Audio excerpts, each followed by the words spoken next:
Hey, buddy. Hope you guys doing alright. So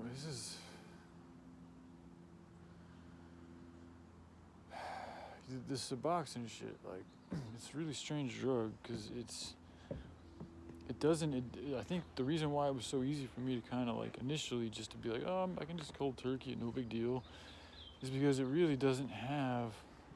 It doesn't really affect me like as I was taking it, like the first if you your first couple doses you're gonna feel it, but once you get used to it, like after the first couple of days, it's pretty much the same thing. It's just like it does not get you high. It's not like methadone. It's not like opiates. It literally, it's strange. Like it puts the effects of opiates in your body, but it also blocks like the feel good feeling that comes from opiates. So it's on one hand like it's like you're putting all of the opiates in your body while also putting something that's blocking the opiates from affecting the dopamine in your head. That's so like I think that's why the first couple of days I was actually in a much better mood. I felt much less suicidal, much less. Even when I was going through it, like I wasn't thinking about suicide. I was more just sad. Like I felt like I really wanted love. Like I it's just like I'm just gonna be real, dude, because it was a very powerful moment, and there's a lot of things that came to me in that moment, and I feel like even though like the pain's gone, dude, like I really don't like being on this shit because now it's like okay, I can walk and talk and do all these things, and it's not horribly miserable, but there is like this other part of me that is now it's more prone to low vibrational shit. Like I'm more I get like I'm starting to get angry already over the same stupid shit. Like it, what I'm saying is even though I was physically, mentally, and emotionally like debilitated and like crying and breaking down all last night and have been while trying to push, because I was still, I guess, more myself and felt more connected to myself, I still, like, my spirits were almost still in a better place in a strange way. It might sound really strange, but these pharmaceuticals are different. Like, even the difference between Kratom and Suboxone is very significant. Like, I'm going to start, I, I would like to start getting deeper into what's actually in these pharmaceuticals because it's, in my opinion, that there's something else that they're doing to them that's making them different than the natural herb that they come from. Like, and I'm hoping I'm wrong, but I feel like it could have something to do with adhering to our low vibrational nature and programming us to be more low vibrational, more materialistic. I've noticed this every time I take pharmaceuticals. Something about pharmaceuticals, especially Suboxone and also like Oxycontin and other opiate-like pharmaceuticals, especially because Kratom was different. But the pharmaceuticals seem to make me very materialistic. Like after those couple of days of not being on Suboxone, like the whole like the trailer thing wasn't like a big deal at all. Like it was like, I almost felt kind of stupid for having such like putting such emphasis on feeling like I need it, even though there is good reason, you know.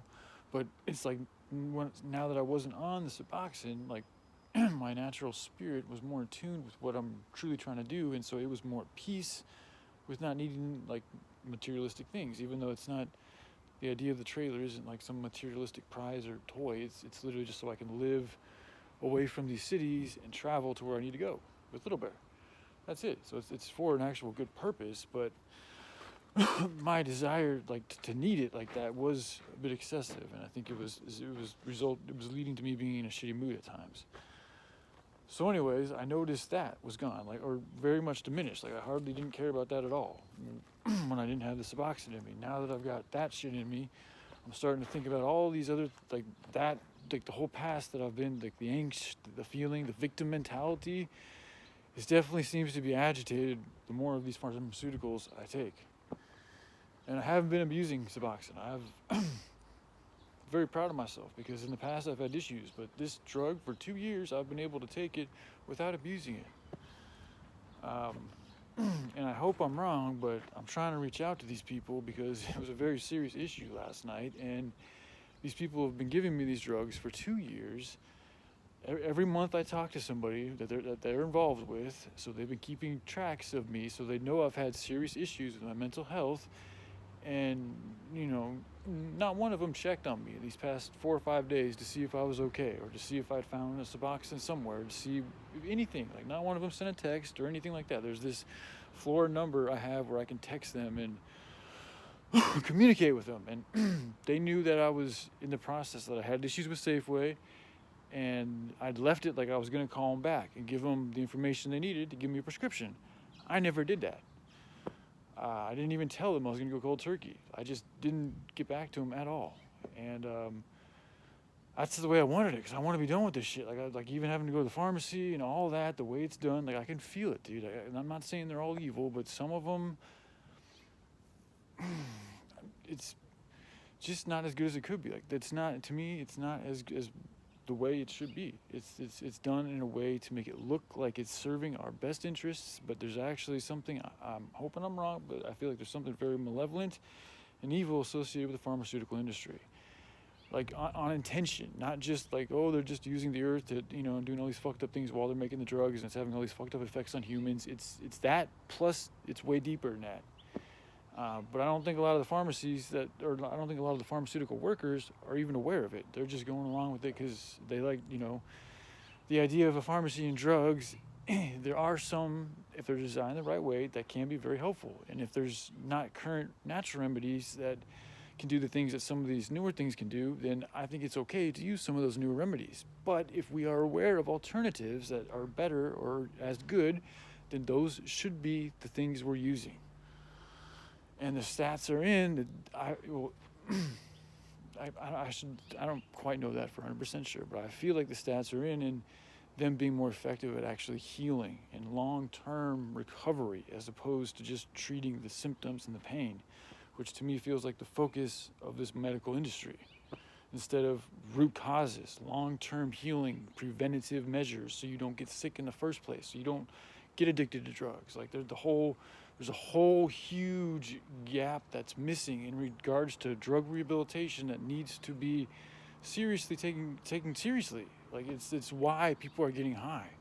That's where it comes from, is that there's a void in most of our hearts. We live in this world that we don't feel like we fit in. We don't feel like it's right. Yet they're telling us we have to work these jobs, go to these schools, buy this shit, follow these people, when it doesn't feel right.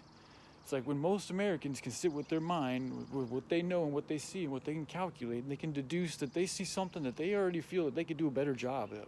Because most of them can. This is not rocket science. It's not that hard to govern people the right way. It really isn't.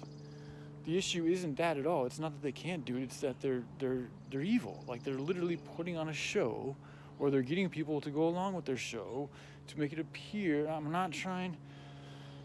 This is what I think it's turned into. This is the corruption that we're dealing with to different levels. They're not all of them are like this. I think some of them are very good and are trying to serve from the best places that they can. But the trend now is, lobbying is essentially bribery that we just allow, even though it should be illegal, because it's clearly getting in the way of them being able to represent the people as authentically as they should be, as they swore to be, to the best of their ability. It's ridiculous. There's no way that that's a democracy. That totally takes away the democracy. If you have the people that are supposed to represent the people allowed to take bribes to influence what decisions they make, that's completely against democracy. We all know it. It's retarded, but we allow it. So, all of this is a part of the reason why people take drugs at such a young age. And when you're aware of this stuff at a young age, and you have all this young energy and mojo, and you feel invincible, swallowing a pill that gets you high, takes all the pain away, and lets you giggle and laugh, feels like the right thing to do. You feel justified in getting high because you realize you're living in a fucked up society that's like designed to fuck you up and to enslave you and make you do something that you don't want to do for shit that you don't even really want. What's the alternative? They've taken away our ability to live off the land, so it's either live on the streets as a fucking bum, or fucking do the rat race. Or if you're one of these, a celebrity or star, even that alley has all sorts of shits you gotta watch out for. So that ain't all that it looks out to be either, and they know that. So it's more like that. That's another example of the masking of something that appears to be glitzy and glory and something to seek, and yet something to be very wary of, actually. But with that being said, with the stars, if they were to use their abundances in the right way, or the most high way, or the way that's going to help them and everybody else as well as they could, then being a celebrity would actually be a very beautiful and good thing, and they would then actually be the stars to the best of their ability, which is what I think that they will be turn into, because I think that's what they really want. Because in order for them to be the stars that they are, they had to have done something to accumulate that ability to shine the way that they shine. So this is why, and I've said this, like especially the actors that do a really good job at those particular roles, they're able to do that because a lot of who they are is a lot like that role. That's my opinion. So they actually, like when you see them and they're doing these things and it's like, damn, that's very believable. It's probably because in real life, if they were to be in those situations, they'd probably be really fucking good at that situation. Which means they carry the information that's required to be good at that situation, the experiences required to be able to relate to that situation the way that they did and put forth the performance that they put forth. So, anyways, man, I get obviously a little rambled out here. And then, like now, I'm feeling like I feel like these people are actually kind of like not wanting to help me out with my prescription. I hope I'm wrong, but I called them about 9 o'clock. At first, I called the Walgreens. I found a Walgreens that has my prescription, that has the amount that I need, and they said that they could fill it. So now all I'm waiting for is word from my doctors that it's. I'm just waiting for them to send that prescription over to the pharmacy. That's it. Something that shouldn't take very long at all, and to me is a pretty urgent matter when you're dealing with a nationwide crisis of opiate addiction, and you're dealing with somebody that's been with you guys for 2 years, that you also know has had suicidal tendencies, that I've shared with you guys. It's documentation of me sharing this with y'all. Not only do you guys not check up on me, but now that I've called at like 9 o'clock, I think I have called twice. I left one message, called twice, and I still haven't heard back from any of these people, and I've left a text. And it's literally something that just takes me giving them an address to the other pharmacy, and then that's it. But instead of doing that, they're leaving me hanging. And I've also noticed that they changed their entry. Like when you call them, since the last time I've called them, they've completely changed their introductions. And now they've added that if this is an emergency or a crisis, please call 911-998, and that they are not here to help out with emergencies. It's like, okay, cool, you changed that. But as I've been talking to these people for, again, 2 years, they keep telling me that, hey, you know which numbers you can call. Like they've offered help. They've offered to help me. Like they have programs you can go and talk to. And like this person prescribing me Suboxone is my doctor. She has been asking me about this, and she knows it's on record. The last time that we talked was probably the worst talk we've ever had because I hardly said a word because I was that depressed. So right after that happened is when I went, or it was a few days after that happened. That was the day the prescription was sent to the normal Safeway.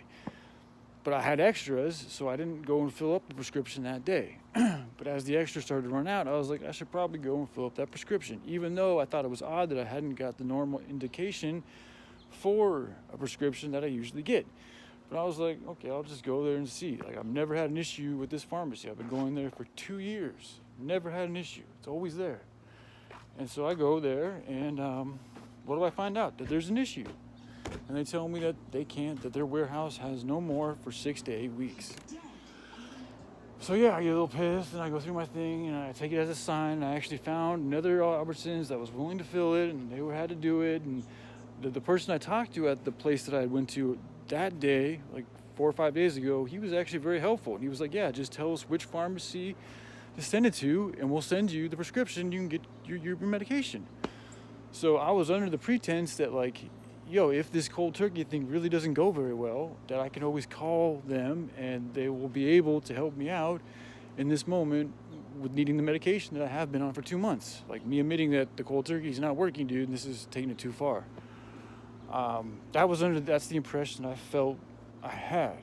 And so I'm starting to feel like they're going to try to like not allow me to get my prescription, which means I'm going to have to go to the hospital probably. Or I don't know. I mean, I have one pill, which I was hoping I'd be over this within like 4 or 5 days, maybe a week.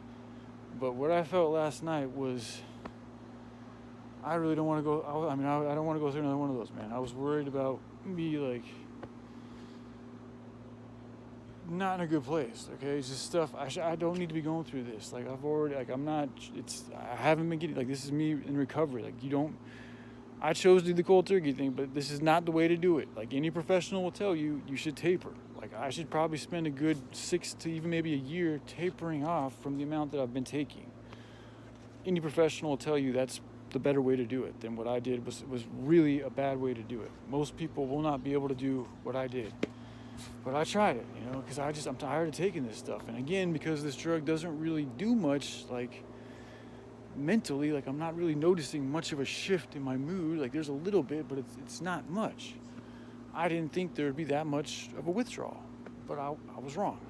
So now that I know I am going to have to deal with serious fucking withdrawals to get off this, if I'm going to do a cold turkey, that changes things. Because trying to withdraw off this when I can hardly exercise, and it's like when my mind's all fucked up, my dopamine's all fucked up, I'm getting hit with attacks from all these other people because I'm working on saving the world while I'm trying to heal myself. I'm all alone, little bear's barking all the time. He's supposed to be my main responsibility, and it's too fucking much, dude, with how bad the withdrawals were. I almost lost my shit last night. It was not bad. I had to call for divine help, and they helped me out, and I'm very grateful for that divine help. Unfortunately, just over 20 years of this has just altered my brain too much, man. And it's also it's a safe way to go about doing things. If you have the ability to taper off, that's the way it should be done. And there's also a learning of the lesson in doing that, because I got here by misusing stuff. Like, you know, like drinking and indulging in stuff, if we keep it to a minimum, if we're not abusing it, it's not necessarily a sin. It's when we, it's when we drink alcohol to excess and every day that we become drunkards and are thus sinning. So, and that's what happens as an addict, is you keep on doing it until you become addicted to the shit. And then that's when the demonic possession happens. And then that's when the negative energies enter. And then you start, developing split personalities and all sorts of crazy shit. You feel like you have a war in your mind all the time. It's not fun. Anybody who's a drug addict out here, like, just try to acknowledge that no matter how they may appear outside, inside they're really fucking hurting. None of them, like, in my experience, I've never met one who's truly happy. Like, you cannot be happy and be addicted to something that severely altering, like, to be dependent on it.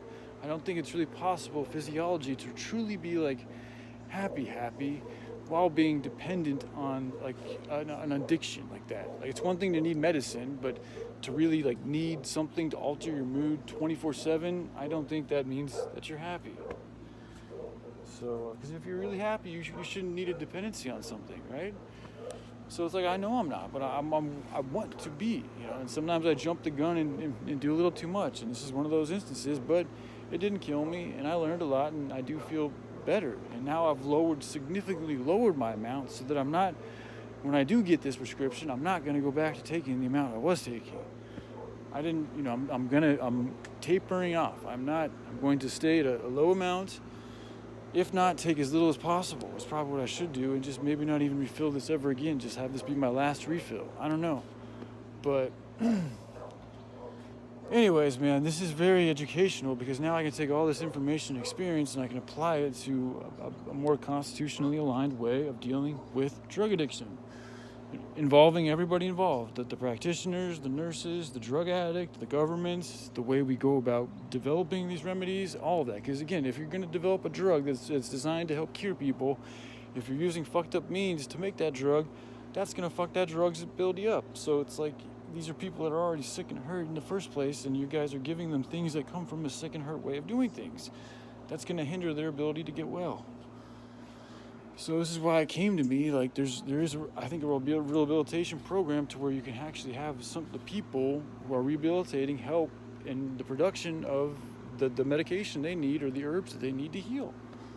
And I think that in doing that, there's also a lot of lessons that can be learned in working with the earth, taking care of yourself, and grounding, and developing the things that you need to live and to survive, and then having that be a part of the lesson of the rehabilitation, as well as learning a good skill that you can take and now share it with people. Maybe you could even turn it into a course to where these people, when they leave these programs, not only are they leaving these programs rehabilitated, but also educated and able to go and get a job helping grow trees and garden and all that. Who doesn't want good gardens and trees in their cities? We all love them.